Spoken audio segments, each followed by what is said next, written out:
the struggles of the civil rights era in our country, depicted through the artwork of Pamela Purdy. An Elms College exhibit showcased icons of the civil rights movement inspired by the Cape Cod-based artist experiences in the early 1960s as one of 2 white staff members at Ebony magazine. Videographer Tim Lindop produced this video essay. Madeleine LEngle, who is a famous writer, talks about icons as a window to God. And I'm hoping that that's what these icons are capable of doing. They are gold leaf, the most precious metal. They are painted red, and liturgically, red is of the Holy Spirit, it's of the shed blood. One can't see the Holy Spirit, but you can feel it, but in some ways you can see it. And in this one particular incident where these sit-ins at Nashville occurred, there were waves of people sitting at the counter. They would sit there, they would ask to be served, some of them would get cigarettes put out on their heads, pitchers of sugar and creamer poured on them, mustard, ketchup. They would be dragged off to jail. But the next wave of the Holy Spirit would sit in their places and take the abuse. They would be dragged off, and the next wave would come. The Holy Spirit doesn't quit, doesn't give up. The enduring tolerance and work that the Holy Spirit does for justice blows me away. The one of the children's campaign, over 1,000 children were jailed. So Bull Connor turned on the fire hoses, and the upper part of that icon is as if the children are dancing.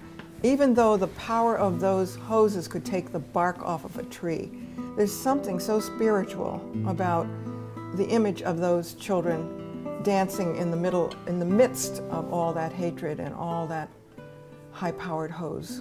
This child of 14 went down to Money, Mississippi to visit his uncle and his cousins, and showed his cousins pictures of his white friends as well as his black friends, and they didn't believe him.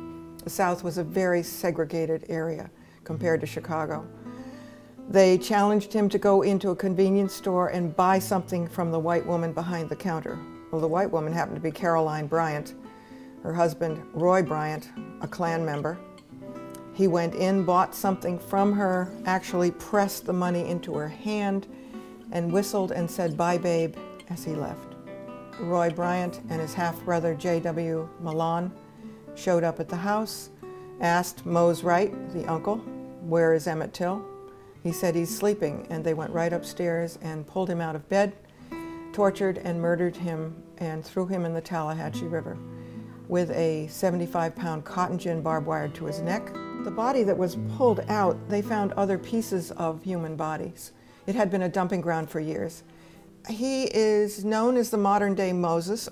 The icon of Coretta Scott King with her child after his funeral, during his funeral, is in the shape of a Torah. You will see the finials that I put at the top and the bottom. It bespeaks of this modern-day Moses. Someone had to take charge, and he was trained in Boston. He was called. I clearly see he was called, and there were times he didn't want to be called. That he prayed often, he said, with his eyes wide open.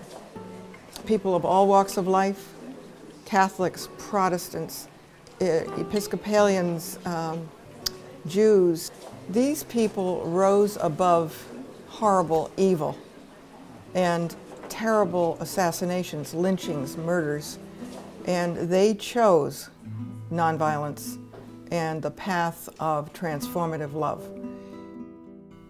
Icons of the Civil Rights Movement is also available in book form with text by the Reverend David Purdy, a Methodist minister and the artist's husband. For more information, we have a link on our website at iobserve.org.